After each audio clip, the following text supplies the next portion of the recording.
le meunier. Le vieux meunier du moulin noir, on l'enterra l'hiver, un soir, de froid rugueux, de bises aigus, en un terrain de cendres et de ciguë. Le jour dardait sa clarté fausse sur la bêche du fossoyeur. Un chien errait près de la fosse, la boîte tendue vers la lueur. La bêche, à chacune des pelletées, tel un miroir se déplaçait, luisait, mordait et s'enfonçait sous les terres violentées. Le soleil chut sous les ombres suspectes. Sur fond de ciel, le fossoyeur, comme un énorme insecte, semblait lutter avec la peur. La bêche entre ses mains tremblait, le sol se crevassait, et quoi qu'il fît, rien ne comblait le trou qui, devant lui, comme la nuit, s'élargissait. Au village là-bas, personne aux morts n'avait prêté de drap. Au village là-bas, nul n'avait dit une prière. Au village là-bas, personne aux morts n'avait sonné le glas. Au village là-bas, aucun n'avait voulu clouer la bière. Et les maisons et les chaumières qui regardaient le cimetière pour ne point voir étaient là toutes, volets fermés, le long des routes. Le fossoyeur se sentit seul devant ce défunt sans linceul, dont tous avaient gardé la haine et la crainte dans les veines. Sur ces buttes mornes de soir, le vieux meunier du moulin noir, jadis, avait vécu d'accord avec l'espace et l'étendue, et le vol fou des tempêtes pendues au crin battant des vents du nord. Son cœur avait longuement écouté ce que les bouches d'ombre et d'or des étoiles dévoilent aux attentives d'éternité.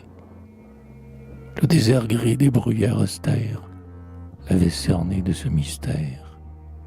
Les choses pour les âmes s'éveillent et leur parlent et les conseillent.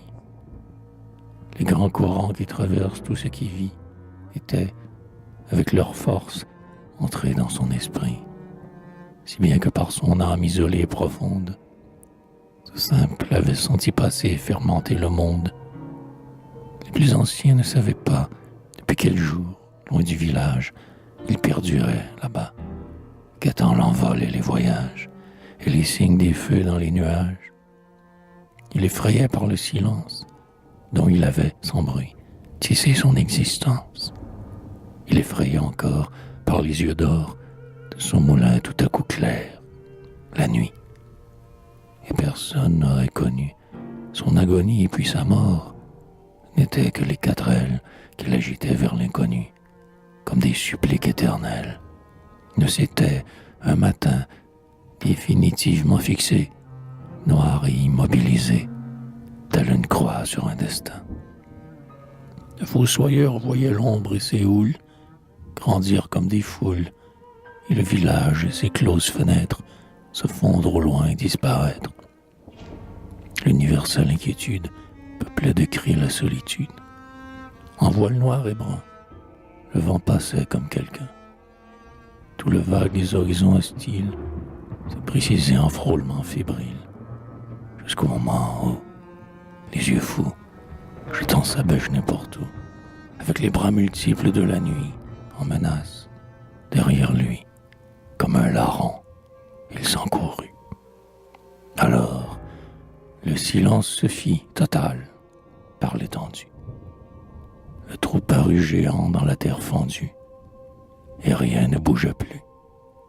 Et seules les plaines inassouvies absorbèrent, en leur immensité, d'ombre et de nord, ce mort, dont leur mystère avait illimité et exalté jusque dans l'infini, la vie.